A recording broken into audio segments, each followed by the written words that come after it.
I want to start by addressing the horrific killing of Sonia Massey. The president and vice president both released statements on their heartbreak for Sonia Massey's family and loved ones as they face this unthinkable and senseless loss. They've also been clear that all of us as Americans, regardless of who we are or where we live, should be able to do so without fearing for our lives. Sonia's death at the hands of a responding officer reminds us that all too often, Black Americans face fears for their safety in ways that many Americans do not. Sonia's family deserves justice. President Biden has been clear about his commitment to doing everything he can to make our communities safer, including by advancing effective, accountable policing. That's why the president has pushed Congress to pass a George Floyd Justice in Policing Act and signed an executive order to make federal policing the gold standard of effectiveness and accountability. While we wait for this case to be prosecuted, the president and the vice president are continuing to urge Congress to get the George Floyd Justice in Policing Act to his desk so he can sign it. I also wanted to share the president and the vice president's deep sadness at the passing of Congresswoman Sheila Jackson Lee.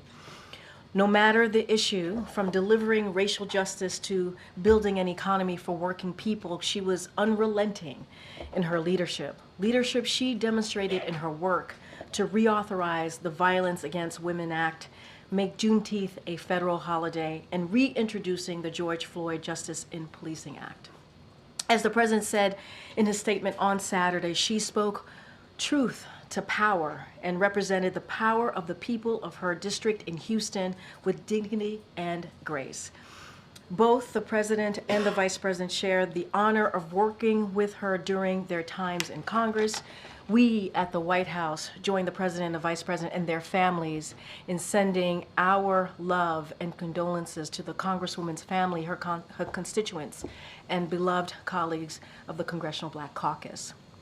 Later this evening, after the president's speech, First Lady Jill Biden will travel to Paris, France, to lead the U.S. presidential delegation to the opening of the Paris 2024 Olympic Games. The First Lady and the delegation will attend the opening ceremony of the Olympic Games and cheer on Team USA at various events. The First Lady previously led the U.S. delegation to the opening of the Tokyo 2020 Olympic Games, which were held in the summer of 2021 due to COVID-19. And finally, as you all know, and certainly are tracking, what we saw from the president the last couple of days is what we have seen from him over the last several decades. Human decency, patriotism, a good man who puts the American people ahead of himself.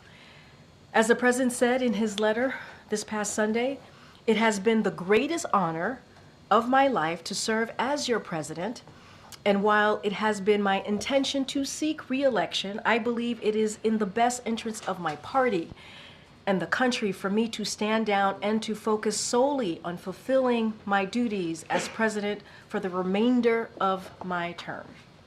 As a member of his team and as an American, I am proud of this president's record. He's accomplished more in nearly one term than most presidents have in 2 terms.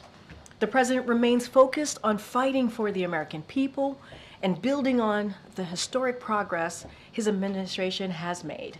He's focused on growing the middle class instead of delivering big giveaways to corporations and the ultra-wealthy, fighting to lower costs for families instead of raising them by threatening to cut critical programs like Social Security, fighting for a fairer tax system instead of championing a $2 trillion tax bill that overwhelmingly benefited the ultra-wealthy, making healthcare more accessible and more affordable instead of working to eliminate the Affordable Care Act, strengthening and growing NATO, not eliminating it, and fighting for our reproductive freedom, not working to take it away. You will hear directly from President Biden when he addresses the nation tonight at 8 p.m. Eastern Standard Time. Tonight, the president will discuss his historic decision to put the country above all else and about the inflection point we face as a country in this moment. This is one of those rare moments in history when the decisions we make now will determine the future of our nation. America must choose between moving forward or backward, between hope and hate, between unity and division. He signed historic, monumental pieces of legislation into law and has worked across party lines to get a lot of them done. From jumpstarting a historic economic recovery to the largest investment in clean energy and climate action, gun safety, and more. The president is proud to have delivered these historic results for the American people, and he's going to use the remainder of his term to build on this progress for the future with the enduring faith he has in our nation. And so, therefore, I encourage all Americans to tune in tonight to hear directly from the president. Zeke? Thanks, Green. The president believes that it's best for the country that he not be in the Oval Office for another 4 years. How can you assure the American people that he's up to be in the office for the next 6 months? Well, first I would say is that, and I've heard these suggestions out there. This is not an answer to you. This is an answer to the suggestions that I've had. I've heard about him resigning from office. We believe, and any suggestion of that note is ridiculous. It is not what we believe. The president, I just laid out what the president has been able to do in almost 4 years, and it's been successful. He's been able to do more, again, than any president has been able to do in 2 terms. He's been able to do that more in 1 term. And he wants to finish the job that he started and delivering more historic results for the American people. And look, he didn't step down from campaigning or from running because he didn't believe he can serve in a 2nd term. That is not why. And what I would say, as I just finished my opening, I would say tune in. Tune into what he has to say tonight, and he will lay that out for you all and the American people as to why he made that decision. So you're saying he believes that he's capable of serving another 4 years, but he just doesn't believe that he can win another 4 years? I will let the president speak for himself. And so today, the president believes that he is fully capable of serving in the office that he currently has now and for the next 4.5 years if he wanted to. Absolutely. And let me just quote from what he said on Sunday in his letter. He said, "It is in the best interest of my party and the country for me to stand down and to focus solely on fulfilling my duties as president for the remainder of my term." And what the decision that he made on Sunday was about putting country first, was about his party, and was about the American people. Again, I would refer you to what he's going to say tonight. He will lay that out, speak for himself, and you will hear directly from the president. The American people will insert you as Just well. on a different topic, there's Sure. large protests taking place in Washington. The White House is now ringed by anti-crime fencing. The Capitol, there's some protests around Union Station. Is the president monitoring these protests? Does he have a message to the people who are demonstrating right now? So it's basically what we have said for some time. We respect the right for all Americans to peacefully protest. And obviously we will continue to strongly condemn any form of violence as it relates certainly to protesting or destruction of property. We've been very, very clear. But Americans have the right to peacefully protest. Anything that is related to what's happening outside of this campus, the fencing, as you just mentioned to me, that's something for Secret Service to speak to directly. Is he watching the protests? I mean, the president is he's always kept up to date on what's going on. Right now he's certainly having meetings today with his senior advisors and other senior staff. I can't speak if he's right now watching the protests. Obviously, he's kept up to date into what's happening.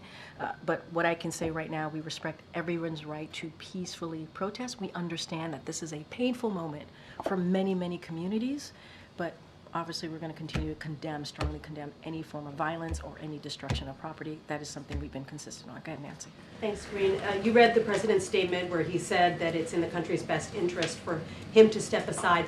Why is it in the country's best interest for him to step aside? Does it have to do with his health or it does not have to do, they have nothing to do with his health.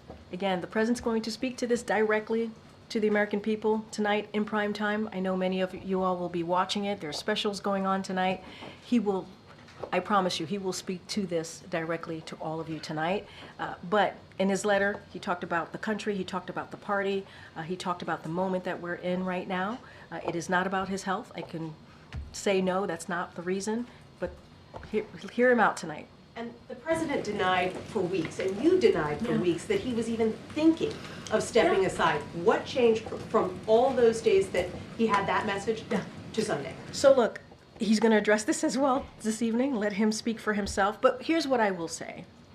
And I think we gave a little bit of a TikTok to all of you. He met with a small group of advisors on Saturday evening, and with his family, and was thinking through how to move forward. Sunday afternoon, he made that decision. It was in a very short period of time, as you can imagine. And then at 1:45, he got on the phone with some of his assistants to the president, some advisors. He let them know, and then minutes later, a letter went out. So it was in a very short period of time that the president was able to think about this and make a decision. But I would say again, the president's going to address the American people. You will hear directly from him tonight. Thanks. Can you talk a little bit more about how he's feeling after making such an extraordinary decision, like you said, making it quickly? Yeah. Did he feel bullied to leave the race? I'm going to let the president speak for himself. Look, this obviously is a historic moment, but a decision like this is very personal. It's not easy to make.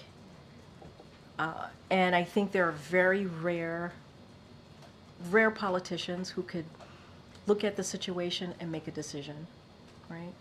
And I think it speaks to how honorable this president is, how selfless this president is, that he was able to make this decision and say, it is not about me, it is about the American people, it is about the country, and make, again, a personal, difficult decision. And so I think that speaks for itself. I really do. I think that speaks for itself. And in the letter, as you all know, he said that he wanted to address the American people, was going to give remarks about his decision. And now we've come to that day where he's going to speak directly to the American people later tonight. And he's going to lay out what it is that he wants to say, what he believes the American people want to hear directly from him. Just switching gears a little bit to Sure. Netanyahu's remarks on Capitol Hill. We've heard Republicans voicing serious criticism against the vice president for not being there. Her team insisting that it was a scheduling conflict. But how do you respond to that? What does it say about her priorities, the administration's priorities, that she was not there? So let me just first say that the Vice President has been unwavering in her commitment to security of Israel.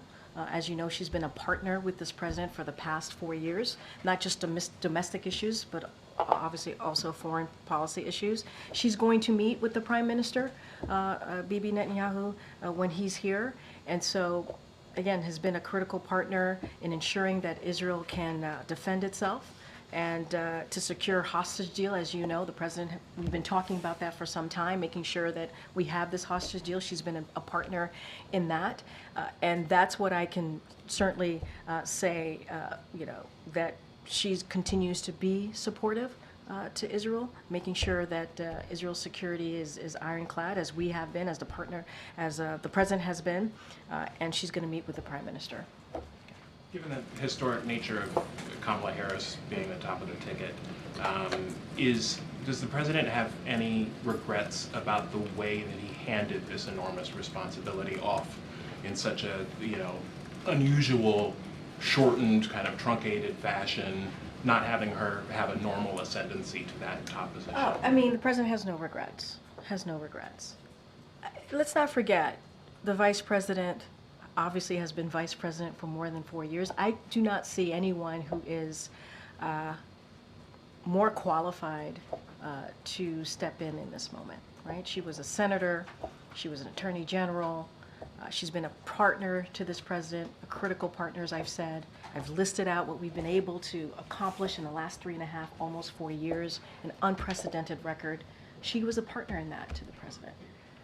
And so, look, this is, again, a decision that this president made, And I think he is proud to have made that decision. I know so. You saw it in what he has been able to say since Sunday.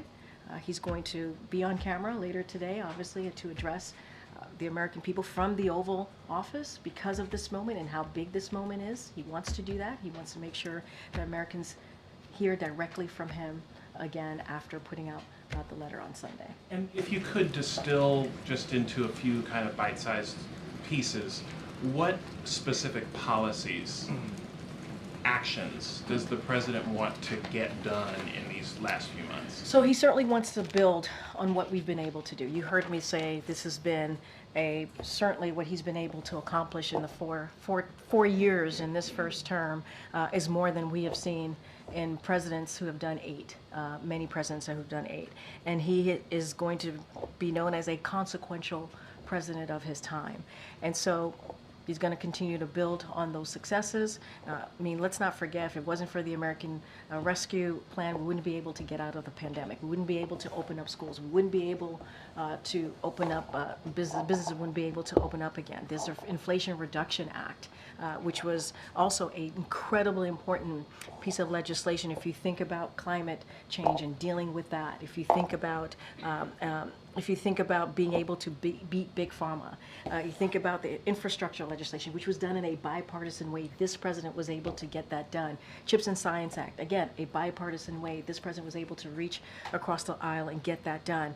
You think about NATO, making that stronger and bigger. I mean, there are many ways. I'm just naming a few things that the president's been able to do. Look, both of them, the president and vice president, are proud to have delivered these historic results, and we're going to continue to figure out ways on how to build on this progress. So that's going to be his focus. We will have a lot more to share. I'm not going to name out policies at this time, but you certainly will hear from this president. He's going to run through the finish line. No concerns about being a lame duck.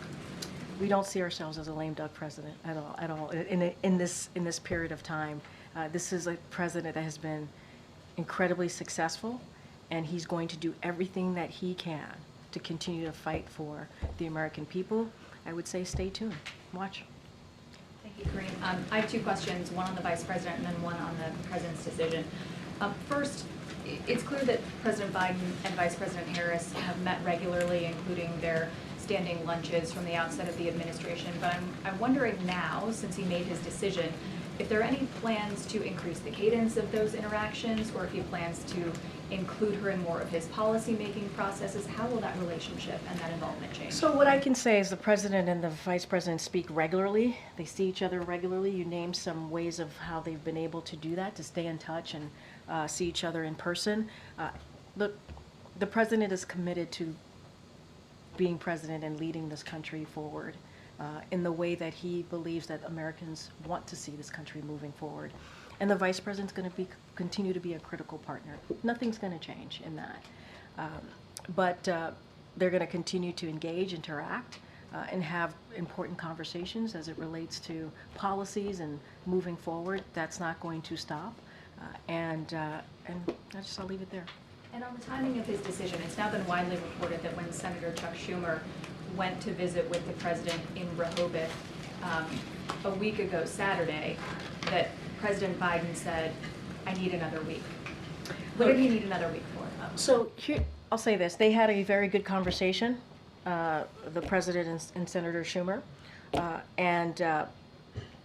I'm not going to go into their private conversation. I'm not going to go into particulars, but it was a good conversation. You said it was a very short time frame in which the president was in making that advised decision, right? When he and made started the thinking decision. about it and making that decision, it started Saturday evening, and on Sunday afternoon, he made his But decision. it sounds like he was presented with data a week prior. I'm just not going to get into specifics.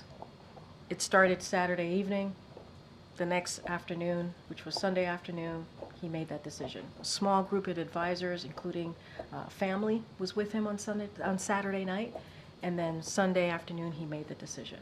That's how it happened. That's how he came to announcing it. And on the messaging to us, to the press corps, it's been 9 days since there's been a briefing. The president obviously published his letter officially on Sunday, withdrawing from the race. Why go on television to make your first comments about that decision Yeah. rather than make. No, make I those from the appreciate briefing. that. We've always had a protocol here. When the president's not here, we don't do a briefing. That's just the way that we've always, it's always happened. The interview that I did yesterday was on the books for about 2-3 weeks. It was way before the president made his decision. That's it. Yeah, okay. Did the president exit the race because he didn't think he could defeat Donald Trump in November? I'm not going to get into specific details of his thoughts. I would say tune in to tonight when he speaks directly to the American people. You'll hear what he thinks about this, his decision. He said in his letter that he wanted to address the American people about this decision that he made on Sunday. I would tune into that, and you'll hear directly from him. And also similar to some of the questions my colleagues have asked, for weeks, people from this podium and other top spokespeople for the president were adamant that there was no way he was dropping out. Yeah. Just in terms of credibility moving forward, I'm curious if you guys could just address that. I mean, question. I kind of addressed it a couple times of the president's decision making. When when folks from my team, from folks from this White House said that he wasn't going to drop out or he was not planning to drop out, that's where we were. That's where we were in that time. That is the guidance that we had. I mean, it's not. About you guys not receiving the proper guidance. Tyler, on Saturday night, he met with a small group of advisors and his family, and that's when the decision started. Sunday afternoon, he made the final decision. That's where we were. And we've talked about this. This was a dynamic situation. It was. This is a historic moment. You have to, that is true. And it was for the president to come to that decision. When we told you all that the president, you heard from the president, he's not going to drop out. And he actually addressed it himself, not just us. There were multiple events, multiple opportunities where the president said he's in it. So you heard directly from him multiple times after the debate. You know, the president, again, met with a small group of advisors on Saturday. Sunday, he made his final decision. That's how it worked. That's how it happened. We'll get a better sense from him about what went into that I decision-making process. I would tune in tonight. I would let the president speak for himself in this moment. Okay. Given the level of support the vice president has received from lawmakers, other Democrats, donors, the party in general, has the president expressed any sentiment that maybe he should have made his decision sooner and given her a longer timeline? What I will say is this was a difficult decision to make, a personal decision to make, and the president made it. And I will leave it as that. Has he given any advice at this point to the vice president in her process of picking a running mate? They speak regularly, they speak often. Obviously, they've spoken a couple of times.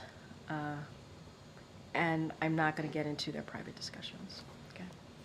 Vice President or her staff going to be more closely involved in the day-to-day operations of the administration, given that she's now the... I kind of got this question moments ago. Nothing more to add, where the vice president's been a critical partner. She's been played an important role to a lot of decisions that have been made in the past 3.5 years. That's not going to change. And the president has always obviously appreciated her policy savvy, her ideas, her thoughts, and that's going to continue. And More of a say now? look, the president is still president. You know, he's still very much commander-in-chief. He's still very much the president of the United States, and he's still very much going to lead this country in the direction that he believes is right, is the right way to do it. So that doesn't change. That's not going to change. Just make sure I understood your answer earlier. They have spoken about the VP selection specifically, or the... Oh, the broad VP selection, that is something, obviously, I can't speak to. The campaign side could speak to. What I can say is, I heard the question as giving advice to the vice president in any way, right? They've spoken many times. I'm just not going to get into private conversation. The VP pick specifically, anything related to that, obviously the campaign can speak to that more if you want more details. But Vice President Harris won't have extra staff in meetings that wouldn't normally be there for some sort of overlap transition. I would say type that of thing. nothing is going to change. The president is the president of the United States. He's going to continue to lead this administration the way that he sees fit. They are partners. They are partners. They have been. She's been, again, a critical partner in some of the big piece items that we've been able to get done on behalf of this country. Obviously, she's going to play a role as she has done in the past. Did you watch the Prime Minister's speech? That just ended not too long after I came out here. I have not talked to the president about this, if he was able to catch some of the Prime Minister's speech. Obviously, they're going to, as you know, they're going to be meeting here at the White House. Prime Minister Bibi Netanyahu and the president is going to be meeting here tomorrow. Thanks, Karine. This was a White House that was operating obviously with an eye towards the next 6 months, but also thinking it might have 4 more years to serve as well. I know it's early, but can you talk through whether there's been any sort of new direction about how this White House will operate, given that you only have this short amount of time left? And obviously the president was also balancing a re-election campaign at the same time. Does this free him up? Are there considerations being given to what else he might be able to do that he might not have? So, don't have any policy announcements to make at this time. The president is going to continue to do what he has set out to do for the, next several months, even while he was indeed running for re-election, which is pretty consistent, building on the accomplishment that he's been able to get done. That's going to be really important. He's going to look at this remainder of his term, and there's going to be important issues that he wants to get done. Don't have anything right now to lay out, but we want to continue to build on those accomplishments. We've gotten a lot of things done, whether it's healthcare, whether it's the economy, whether it's manufacturing, right? We want to continue to build on that. And so the president is determined. He is determined to get that done. One of the first major initiatives that the president asked the vice president to lead was to oversee the diplomatic work with Central American countries as it relates to flows of migration. The House Rules Committee yesterday approved a resolution that will go to a vote of the full House strongly condemning the Biden administration and its border czar, the vice president, for failure to secure the border. Do you have a response to that? And how would the president characterize what he views as the vice president's accomplishments in terms of overseeing that portfolio? I mean, look, as we speak, you have congressional Republicans. They continue with their month-long blockade of critical resources that we need for the border, whether it's ICE, Border Patrol, and this is what they've been doing.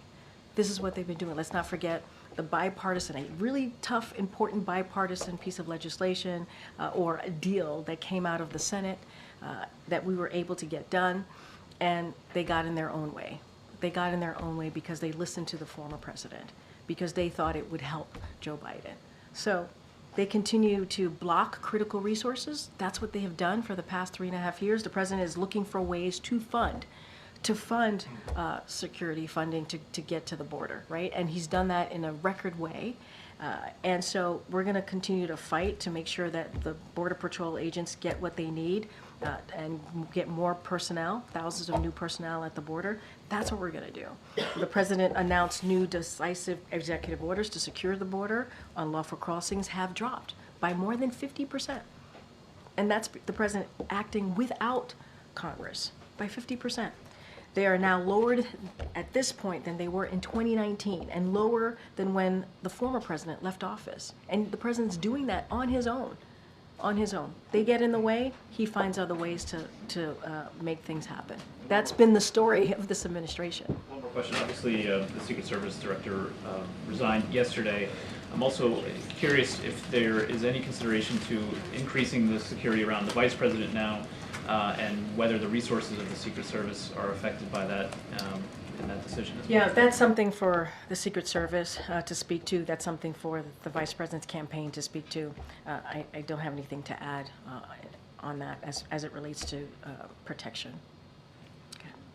How are you doing with all of this, Corinne? You care about how I feel? Are you going to stick around for a potential President Harris administration? Oh my goodness, let me just get through the day. Can I just get through today? I do have some other questions. No, I think that's good. I think we're good. I think we're good. Corinne. How are you doing? I'm doing okay, thank you. I haven't seen you in a while. Well, you guys haven't had a press briefing since President Biden dropped out of the race. So The president hasn't been here. He just got here yesterday. And now I'm here taking your questions. thank you. And I've taken about 3 or 4 at this point from you alone. Well, it would seem that people in this White House knew that President Biden was slipping. And it was hidden from the American people. So who ordered White House officials to cover up a declining president? I know that that is a narrative that you love and Well, to. wait, No, because in wait, 10 days, hold on. he did a press conference Hold at on. NATO. Hold I'm on. in it. There's all these things that I Hold need to on. finish. And then 10 days later, I'm dropping out. Okay, wait, okay, you're asking me like multiple questions here. Let me, wait. First of all, there's been no cover-up. Want to be very clear about that. I know that's the narrative that you all want. Wait, no, you can't. Well, Okay. I've been with President Biden for 5 Are years. you going to let me answer the question? Would you at least admit that the debate was not just a bad night? Wait, can I answer the question? Yes. All right, are you sure? Yes. Okay. To your first question, it is not a cover-up. I know that is the narrative that you all want. It is not. I'm going to say this again, and you're going to hear directly from the president. I hope you listen tonight. I think it's going to be incredibly powerful and important. The Oval Office, presidents, as you know, when they make speeches from the Oval Office, it's because there are important moments that they want to directly make sure that the American people hear from them, and it's obviously going to be done in prime time. I would listen to the president. And then what I will say is that it is not easy making a decision that the president made on Sunday. It is just not. It is not. And as you all reported, it is historic. It is unusual. This is not the norm. And making a decision like that for someone who has been in public service for 54 years, U.S. Senator for 36, President to Vice President to President Obama for 8, and now a first term as president himself. These are not easy decisions to make. They're just not. And so the fact that he was able to make that decision in a selfless way, that's admirable. One of the decisions he made, President Biden wants Vice President Harris to be the standard bearer of the party now. Does she still want to get rid of ICE? You have seen what this administration has been able to do in the past 3.5 years, and they did that with the vice president as a partner in that. And Republicans got in the way. The president went around Republicans and was able to get thousands of personnel at the border, and now we are seeing a 50% drop at the border. And that's because of what this president has done. As a partner, though, she's been in charge of root causes of migration for years. She has never spoken to the Border Patrol Chief, Jason Owens, or the Border Patrol Chief before him, Raul Ortiz. What should that tell us about her leadership style? She was supposed to be doing root causes, dealing with diplomacy. And that's Diplomacy. not Wait, involved. diplomacy. That's what her job was supposed to be. Diplomatic. That's the job. And I understand that you're asking these questions, but we should also look at congressional Republicans who got in the way, literally got in the way of everything that this president was trying to do to deal with the border. They got in the way. They would say one thing and then they would change their mind. They would say, we want Border Patrol, we want we want a deal on what's happening at the border, and then they would walk away from it. And they did it because of what the former president said. You guys reported that. That's not coming from me. Some of your colleagues reported that the former president said, let's not move forward with this proposal because it's going to help Joe Biden.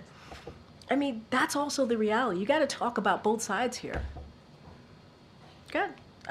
Great. This is, I get that you're not going to give You us. gotta- I get that you might control the have. briefing, not Okay. Peter. yeah, Come on. no, go ahead, Fine, Peter. one more. Unbelievable. I get that you don't probably want It's to give good to us see you too, James. a specific name, but were there any names that came forward that surprised you of Democratic officials in the last week who stabbed President Biden in the back? I don't have anything else to say. Go ahead, April. I'll come in really fast, 2 questions. Yep. One on Sonia Massey. Yeah. This is something that's continued to happen. The president, before he even became president, was really pushing after the George Floyd death, police-involved death. Yeah. What is the lesson learned, I guess, if you will? He couldn't get it through Congress, but he did come up with federal executive orders and efforts. But what is the lesson learned from this moment that continues to happen that I guess Kamala Harris might have to start dealing with as well if she becomes president? I mean, when you say lesson learned, meaning, How could you have done something differently, or what could you have done to maybe change the dynamic? So, I think got to step back for a second here. The president has been able to reach across the aisle and get a lot of things done. He has. Gun legislation, the first bipartisan gun legislation that we saw in decades. That was important. And there's issues that, infrastructure legislation, was able to get that done. He reached over across the line and got bipartisan support. So we have seen this president and this vice president be very successful in doing that. There have been some issues that have been a little harder, to your point, police reform. And what the president did was when that wasn't able to get done in a bipartisan way in Congress, he took an executive order to deal with it on the federal law enforcement level. And that was a step that he was able to take. And he's going to continue. It doesn't stop. You heard me mention the George Floyd Justice and Policing Act probably twice or three times at the top, because it's important to use our platform, to use this podium, to continue to call for what we believe is right. There's always going to be lessons in how people govern and decisions that we made here, but there's also been a lot of success. And when action wasn't happening in Congress, the president took action. The president took action. So as you said, you mentioned this at the top, emphasizing this heinous death and how it happened. But is this something that the president hopes? I mean, it was one of his passion projects. In 2020, for Yes. sure. Absolutely. Does the president hope that if Kamala Harris becomes president of the United States, that she could champion this and that she could get what he couldn't get done? Absolutely. For sure. Absolutely. This is an important issue for this president. He's going to do everything that he can, with the rest of his term to get this done. He's still going to work on this. It doesn't stop.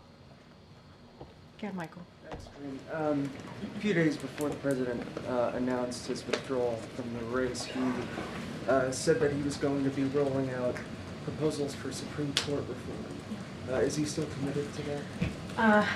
Look, the president believes that when you hold a high office, you should be held by a certain ethics and transparency. That's something that the president believes. And so he certainly will continue to do everything that he can. I don't have any policy announcements to make at this moment today in front of you, but once we certainly will share that. And just secondly, has the president spoken with former President Obama since making the decision? No calls to read out. Okay. Thank you. I have a foreign policy related question. President Biden will be one of the few sitting presidents since the establishment of U.S.-China relations not to visit China during his tenure. Could you please explain the reasoning behind this decision? Isn't this a missed opportunity?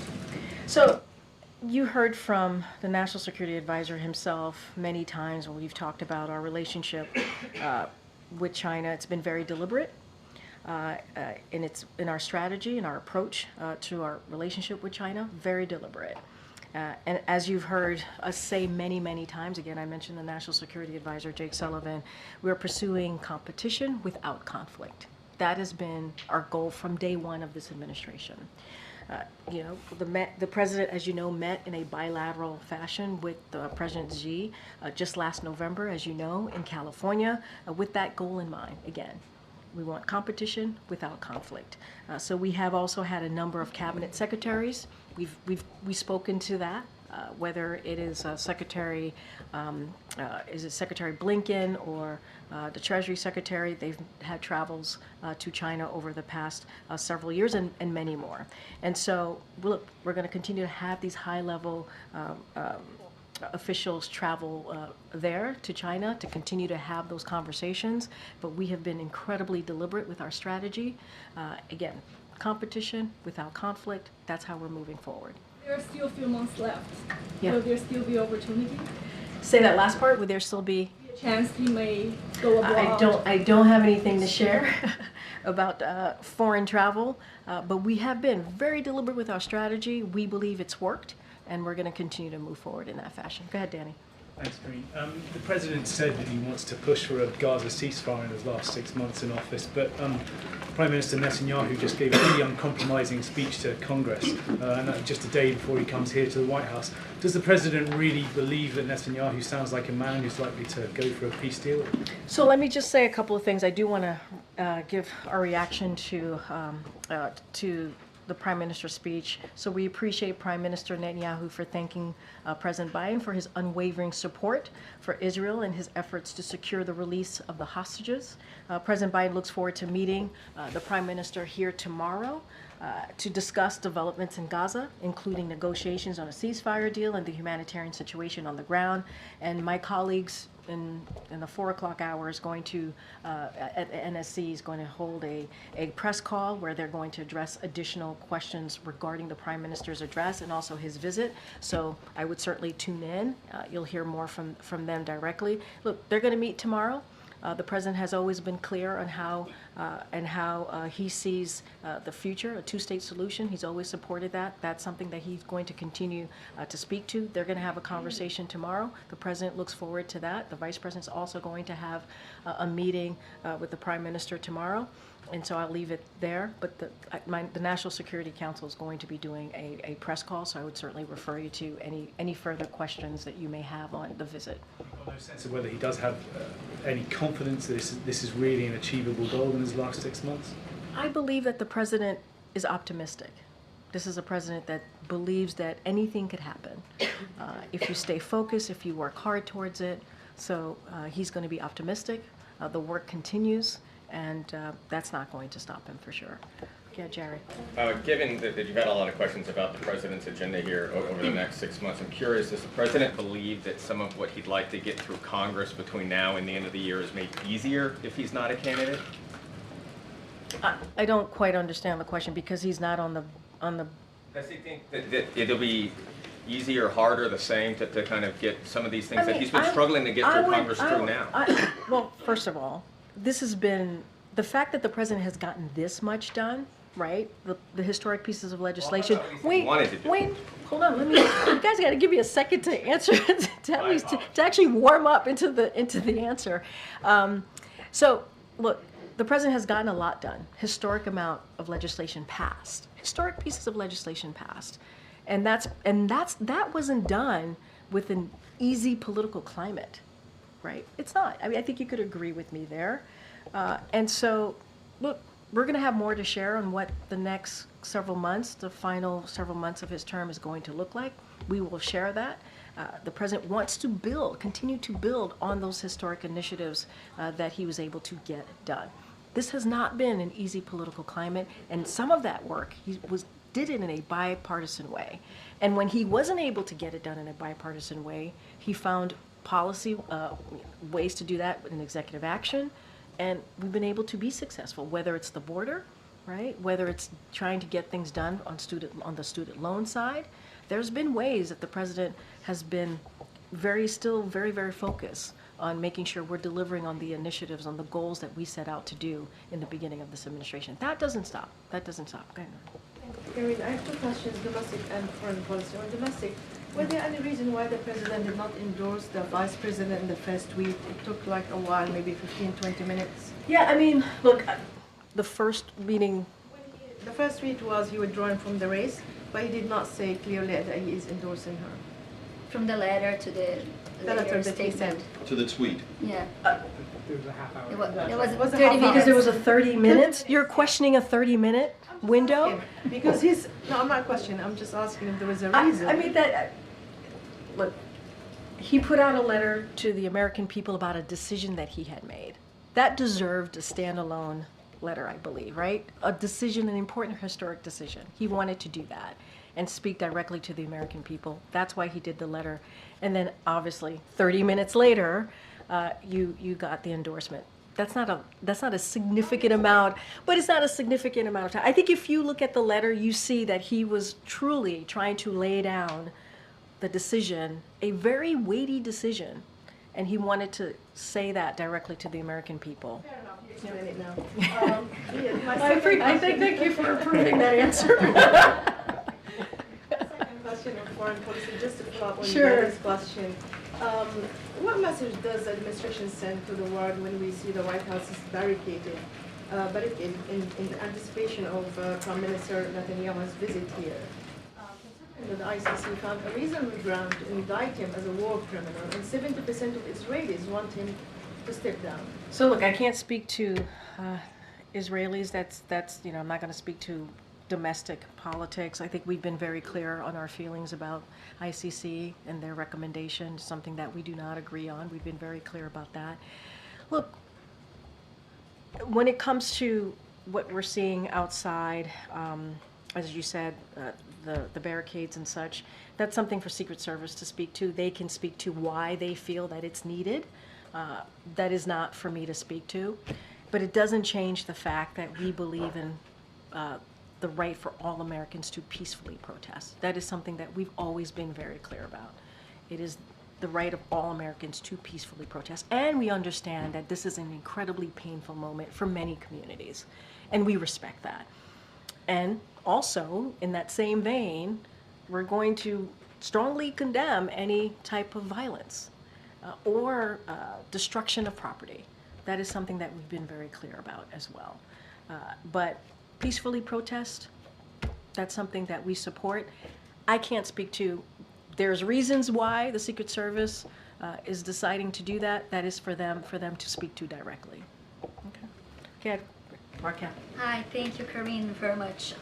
Karine, you were saying how difficult was this decision for President Biden. What is his mood since he took this decision? And what will be the tone of the address tonight? Also, what did he decide to do from the Oval Office? I wonder if he's going to do a campaigning from... So a couple of things. Look, I saw the president not too long ago, a couple hours ago. He's determined. He's in good spirits. He wants to speak directly to the American people tonight. That is his focus. He is doing it from the Oval Office because, as many of you all reported, and we agree with all of you, this is an important moment. This is a historic moment. And this decision was a big decision, was an important decision. And Oval Offices are used for moments that, I would say, moments like these that are historic. So he wants to do it from the Oval. He's going to do it in prime time. He's going to speak directly to the American people. I would say, again, tune in. You'll hear from what he has to say. And I think it's going to be important. I think it's going to be important. Expect that he's going to ask people to vote for Harris from the Oval or doing any kind of campaign? It's going to be a speech, we believe, that is going to be important for the American people to hear directly from this president in this moment, in this historic moment. And I'm not going to get into details, get into specifics. I've said this many times from here. I'm not going to get ahead of the president. This is his opportunity to explain that decision and for the American people to listen in. So I know I got to go. Go ahead. Thanks so much, Queen. Can you give us any more color about the preparation for the speech? Who's been helping the president write it? If he's been sounding, using anybody as a sounding board? I'm not going to go into details. Obviously, this is a speech that the president's very deeply involved in. You don't use the Oval Office often. You use it for incredibly important moments. And that's what you're going to hear tonight. Just not going to get into specifics as to how the president is preparing. I will say this, obviously his senior advisors are always heavily involved, and this is a president that's taking this very seriously, very focused, like he does with any other speech. And so, tune in.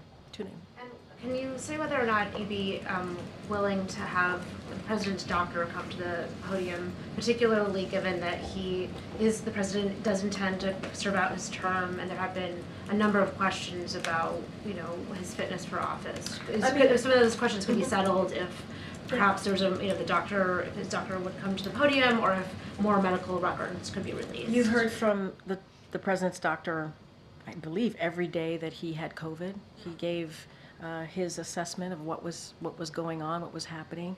There was a memo that was sent out to all of you. Obviously, the memo was given to me, and we shared it publicly. I don't have anything else.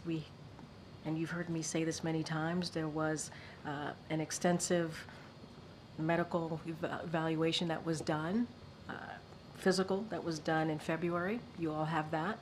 I just don't have anything else to share from here. All right, thanks everybody. I'll be back tomorrow.